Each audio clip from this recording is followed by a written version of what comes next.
We'll now turn to our very distinguished panel and our first witness, who is John Wellinghoff. He is the chairman of the Federal Energy Regulatory Commission, which oversees wholesale electric transactions and interstate electric transmission and gas transportation in the United States. He is also co-chair of the Demand Response Collaborative launched jointly by FERC and the National Association of Regulatory Utility Commissioners. We thank you so much for being here in your first appearance before our committee. We welcome you, sir. Whenever you are ready, please begin. Good morning, and thank you, Mr. Chairman. Could you just push the microphone a little bit closer, and you can turn it on, okay? Good morning. Good, thank you. Good morning. Thank you, Mr. Chairman, Ranking Member Upton, members of the subcommittee. First, I have two quick preliminary issues. One is I'd like to recognize and thank my colleague, Commissioner Phil Mueller, who's here with me today. And I'd also like to request that my full pre-file testimony be placed in the record in this Without proceeding. objection, so ordered. The following is a summary of that testimony. I appreciate the opportunity to appear before you today to discuss our nation's electric transmission grid. Mr. Chairman, your invitation for this hearing envisions, quote, a transmission system that will serve the goals of substantially reducing greenhouse gas emissions, developing renewable energy resources, and improving energy efficiency while preserving or enhancing reliability. A transmission system that meets the goals you have articulated will result from a strong and smart electric grid that can assist in promoting fuel diversity, reducing greenhouse gas emissions, strengthening our national security, revitalizing our economy, enhancing competition, and ensuring reliability. Such a reliable and robust transmission grid is essential to allowing regions, states, and our nation to meet these goals. The Commission has taken a number of important steps in recent years to promote the development of such a transmission system. For example, in February of 2007, the Commission issued Order 890, which, among other things, required open, transparent, and coordinated regional transmission planning and required evaluation in that planning of demand resources on a comparable basis to other resources. The Commission also approved an initiative proposal from the California Independent System Operator to better allocate costs of facilities needed to interconnect location-constrained resources such as wind and solar to the transmission grid. Nonetheless, I believe there are gaps in the Commission's statutory authority. The absence of an adequate regulatory framework is the principal obstacle to developing a transmission system that can support the goals you have outlined. If we are to overcome that obstacle, we need a national policy commitment to develop such a transmission system. And in developing that policy, Congress should consider three closely related issues: planning, siting, and cost allocation. First, the scope of existing regional planning initiatives needs to be expanded. To achieve greater benefits and efficiencies, we must create a structure that includes coordination on an interregional basis. Such coordination will facilitate, for example, the development of facilities to transport power from areas rich in renewable energy resources to load centers, as well as the deployment of distributed resources and key smart grid equipment and systems. Second, states should continue to have the opportunity to site transmission facilities, but transmission developers should have recourse to the Commission as a federal siting authority under appropriate circumstances. Federal siting authority would be helpful even if limited only to transmission facilities needed to reliably meet renewable energy goals.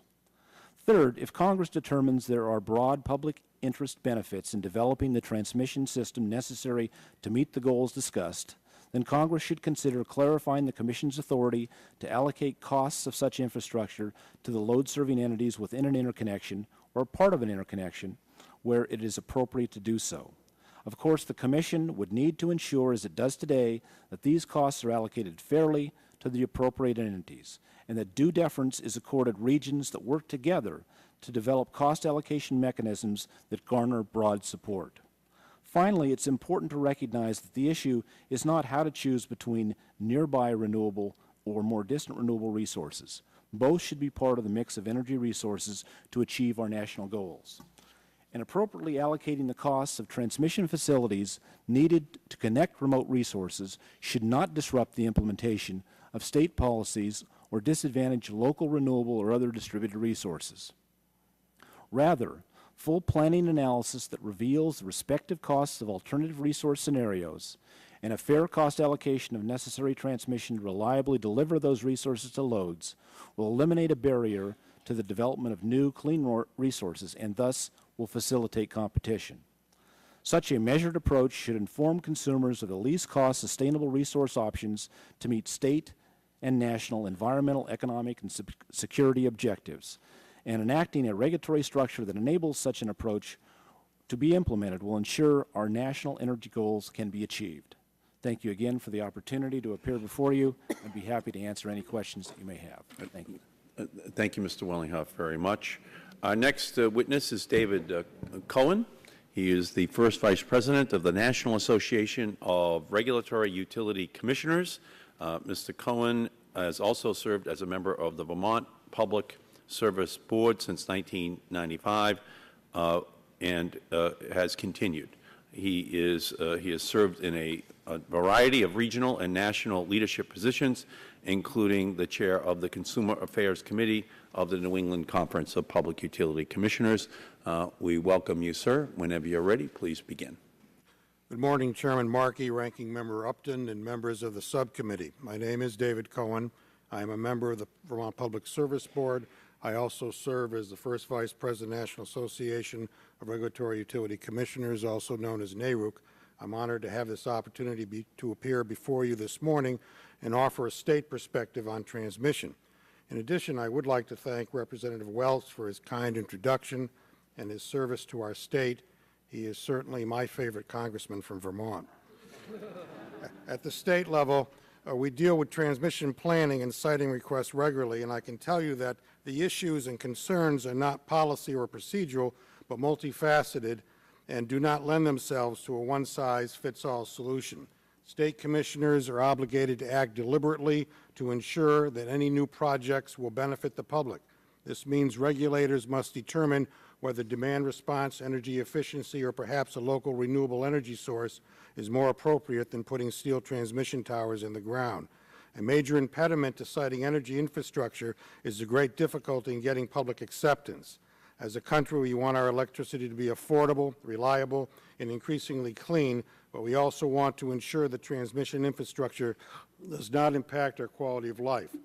Public hearings on transmission lines are always packed with concerned ratepayers and landowners, with nearly all of them in opposition to the project. I can assure you that no level of federal involvement will make this go away. Still, the state and local level provides an important venue for all parties to be heard. State regulators know the geography and citizenry better than any federal agency can. Our processes are transparent and give all parties a voice. What some interests may consider roadblocks or impediments, we consider due process. Let me say a few words about what we're doing in Vermont. Vermont has a transmission planning process that analyzes potential transmission constraints over a 20-year horizon and considers various alternatives, including distributed generation and targeted energy efficiency programs that would address any identified reliability issues. The process ensures that solutions to transmission constraints serve the long-term needs of consumers at the lowest cost. After decades without any major transmission investment, the Public Service Board has approved 3 major transmission projects from 2005 through 2008 with total projected capital investment over $500 million. At the regional level, these decades without any major transmission investment, nearly $4 billion of transmission infrastructure has been placed in service in New England since 2002. Despite the activity on the state and regional level, there is momentum in Congress to provide the federal government with broader transmission authority, although we are just 4 years removed from the enactment of the Energy Policy Act of 2005. EPAC gave the Federal Energy Regulatory Commission backstop siting authority in specific areas designated by the Department of Energy. Not enough time has passed to determine whether this law needs to be revisited, but the Congress addressing this issue nevertheless. NARUC recently updated our transmission policy in anticipation of federal action. We believe that a bottom-up, state and regional-driven approach is the most appropriate model going forward, while we are not convinced that the case has been made for expanded federal authority. If Congress chooses to act, we recommend the following principles. Any such additional authority granted to FERC by the legislation allow for primary siting jurisdiction by the states and provide the FERC's backstop siting authority be as limited as possible. In no event should FERC be granted any additional authority over the siting or construction of new interstate transmission lines. In no event should FERC be granted any additional authority to approve a new interstate transmission line that is not consistent with a regional transmission plan developed in coordination with affected state commission or other siting authorities or regional planning groups. In no event should FERC be granted any additional authority to approve a new interstate transmission line unless there is already in place either a cost allocation agreement among all the states through which the proposed project will pass, governing how the project will be financed and paid for, or a FERC-approved cost allocation rule that covers the entire route to the proposed project. In no event should any legislation allow FERC to preempt state authority over retail rate making, the mitigation of local environmental impacts under state authority, the interconnection to distribution facilities, the siting of generation, or the participation by affected stakeholders in state and or regional planning processes. And in no event should any legislation preempt existing state authority to regulate bundled retail transmission services. In conclusion, the electric transmission system must have the capacity to meet the growing energy needs of the nation, regardless of the generation source. The solutions to the challenges will not come quickly or easily and will require the cooperation of all stakeholders, including state and federal governments. Thank you, and I look forward to your question. We thank you very much. I'm now going to turn to Congresswoman Baldwin to introduce our next witness. Thank you, Mr. Chairman. I am pleased to welcome a very special constituent to our hearing today. In 2007, Governor Jim Doyle appointed Lauren Azar to the Wisconsin Public Service Commission. As a commissioner, she has played a leading role in confronting the challenges associated with transmission development. Just yesterday, the Wisconsin PSC cited a very significant transmission line. Lauren also serves as president of the organization of MISO States, where she's leading a regional planning and cost allocation effort for developing electrical transmission over the Midwest ISO region, which includes 13 states and 1 Canadian province. Prior to her appointment to the Wisconsin PSC, Commissioner Azar worked as an attorney and practiced extensively in the areas of electric and water utilities, representing both ratepayers and utilities. She helped to create the nation's first standalone transmission company, American Transmission Company, otherwise known as ATC, and helped to site a 210-mile extra high voltage line in Wisconsin and Minnesota. In addition to all of these credentials, I can also tell you that I know what she eats for breakfast and what she grows in her vegetable garden, because for those of you who don't know, Lauren is also my partner. And it's a thrill and a very proud moment to have her here to testify based on her significant expertise on the issues before us. I welcome her to our subcommittee. Thank you, Congresswoman. And Mr. Chairman. We welcome you. Whenever you're ready, please begin. Thank you, Ranking Member Upton and the members of the subcommittee. Thanks for inviting me to appear at this hearing on the future of the grid. And my primary messages for today are, number one, before a transmission grid can be cost-effectively planned, Congress must define the goals for that grid. Number two, states with technical assistance from the regional and utility transmission engineers should plan the grid and site transmission lines. Three, Congress should define the framework through which the states will design and site the grid. If the states fail, then it's appropriate for the federal government to step in. And four, Congress should agree to do no harm by not selecting a specific grid design or technology and by not selecting a specific cost allocation.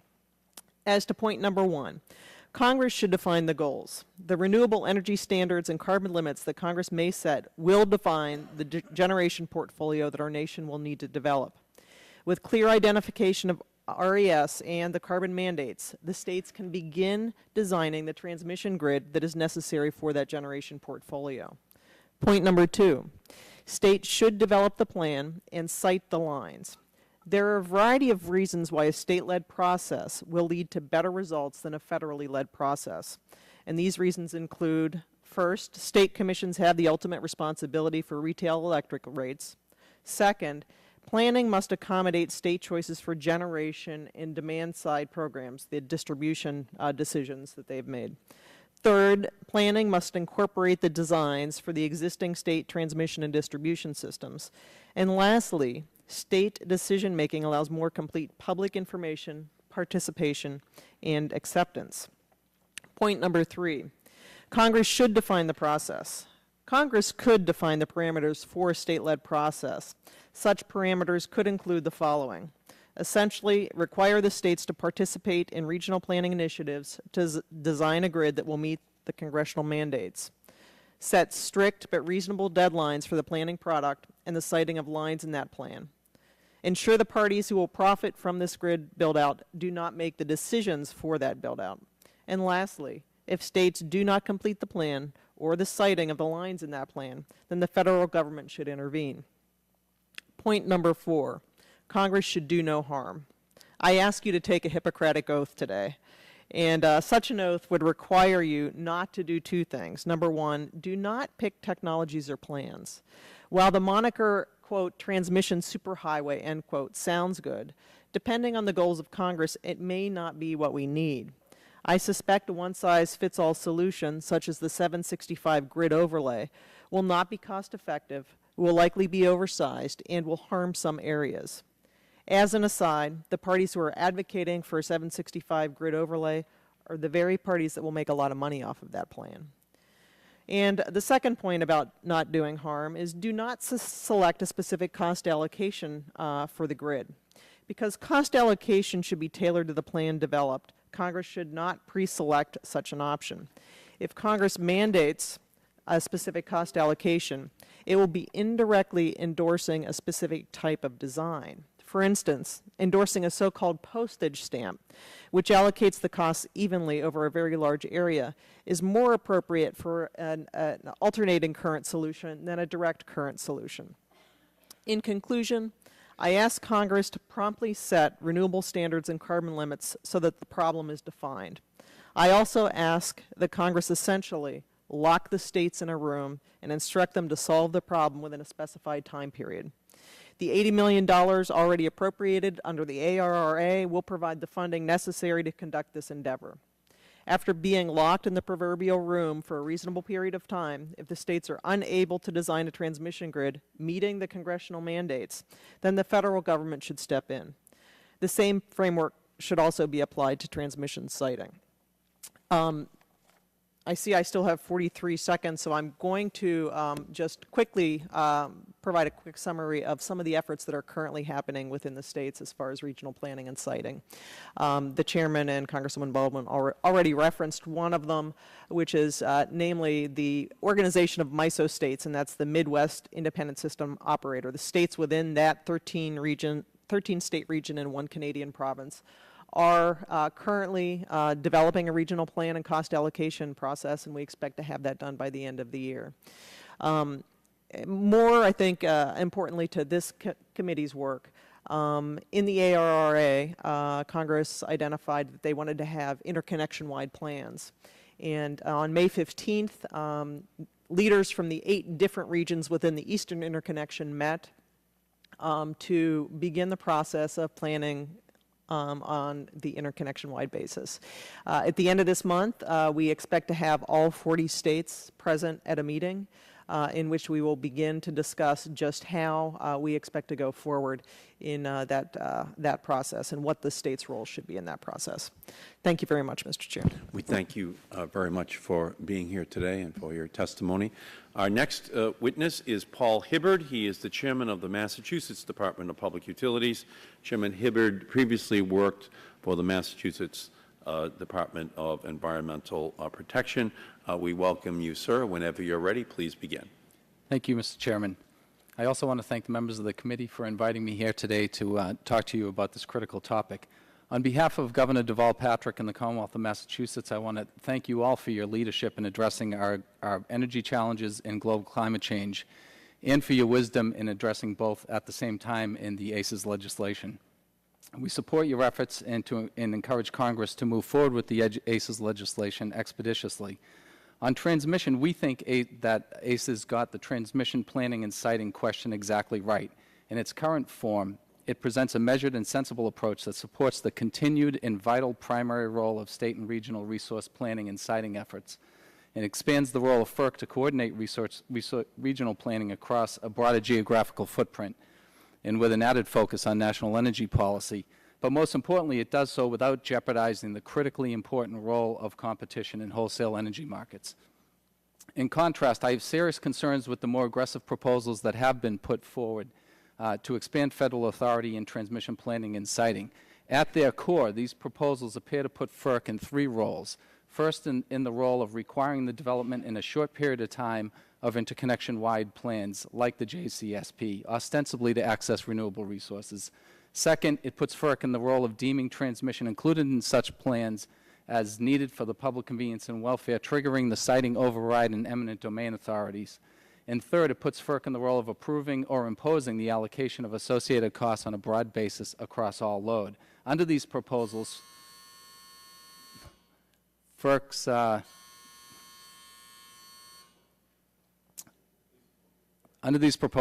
traditional authority is expanded to where it becomes a de facto central planning authority to select and direct the build-out of renewable generating resources across the nation, potentially diminishing the development of the abundant level of demand reduction in renewable resources that are available at the local level in all of our regions. Developing renewable resources locally is a top priority for the Commonwealth, as I'm sure it is for states across the country.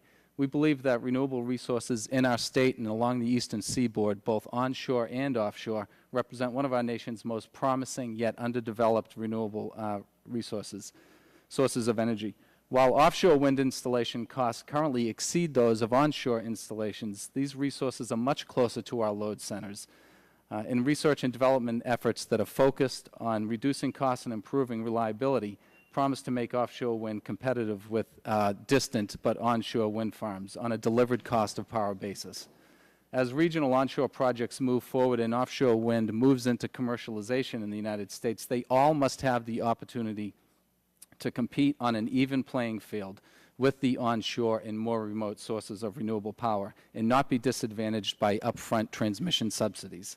The threat that unsubsidized local renewables would be unable to compete, in fact, has been taken very seriously in our region and beyond. A bipartisan group of 11 governors representing every coastal state from Maine to Virginia, as well as Vermont, recently joined together to raise these concerns in a letter to the committee chairman. A top-down central planning process is in stark contrast to how free markets are supposed to operate. In our region and at the direction of FERC, to ensure fair competition, all generating resources, renewable or otherwise, are responsible for all development costs, including the costs of environmental compliance and the costs of delivering their power reliably to load. In this competitive market context, it's the lowest cost provider based upon the price at retail that prevails, ensuring that society's electric reliability and environmental goals are met at the lowest possible cost. Notably, this is the design principle under ACES, where the prices offered by fossil fuel resources will be higher and less competitive due to the additional marginal costs associated with purchasing carbon allowances.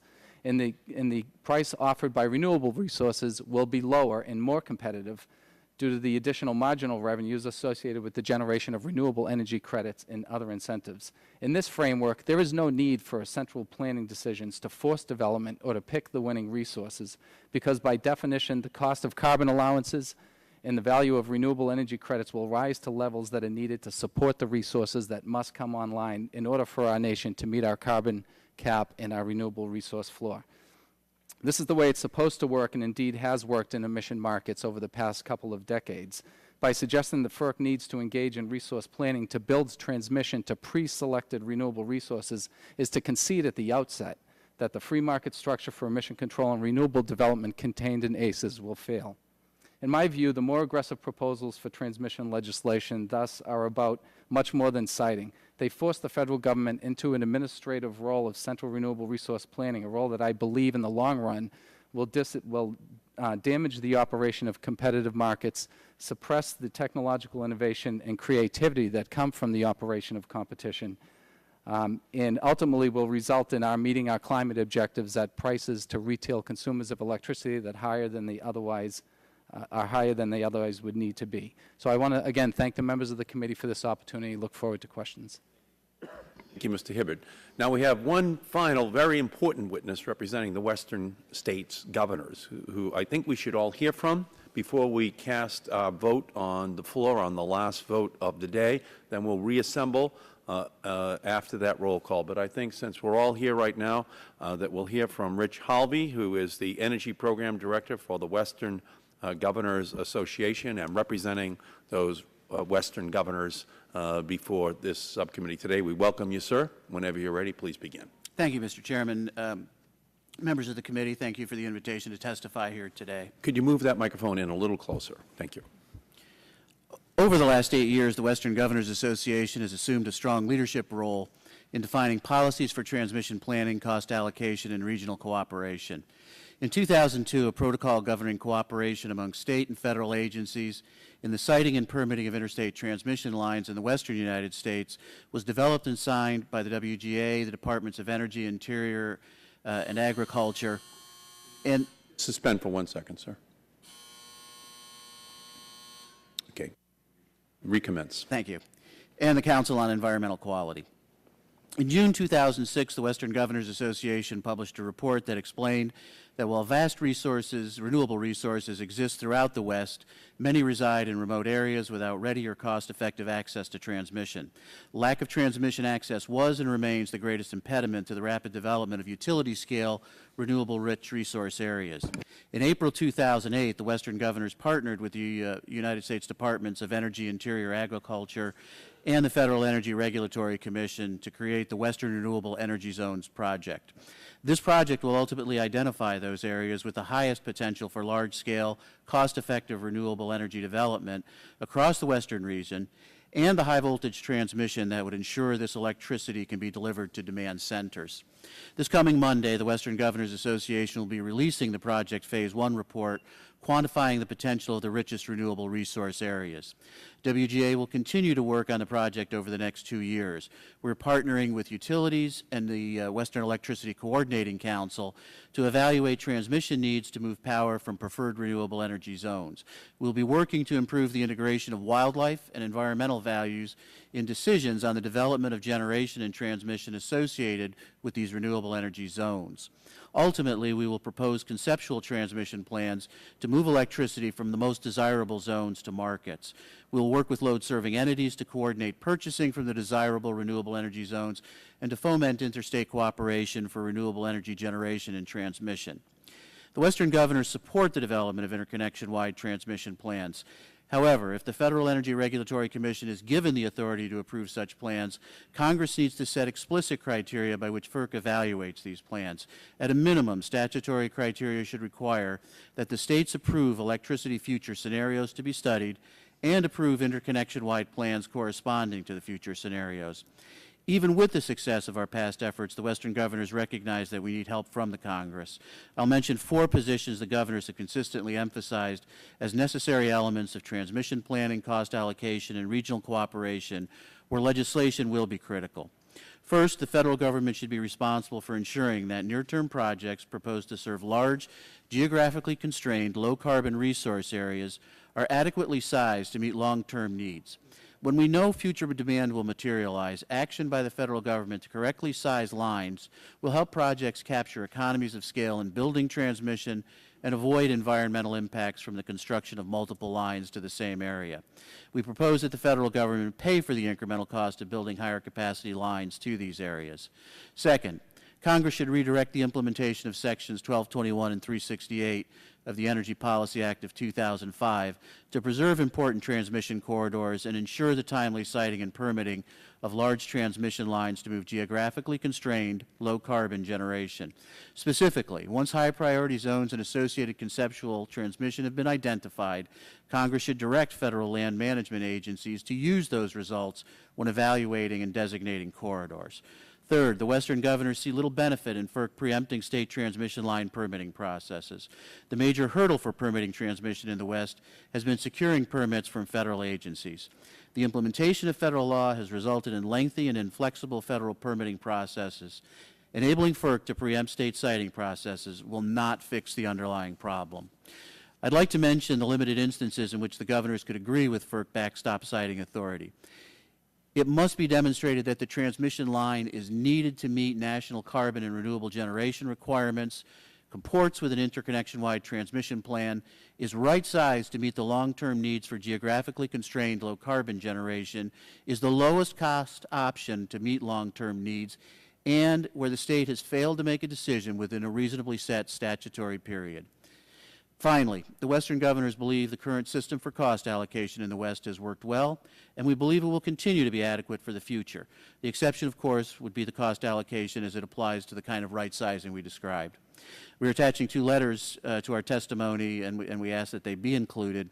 2 letters that the Western Governors have sent to the Congress in 2009 regarding transmission issues. Thank you for the opportunity to talk with you today. Thank you, Mr. Halvey, very much. I think this is about as important a hearing as we're going to have this year. We appreciate the opening statements from the witnesses. There are 5 minutes left on the House floor for us to cast our vote. And so what I will recommend is that we reconvene this hearing in 15 minutes, and then we will begin with questioning of the witnesses by the subcommittee members. The subcommittee stands in recess.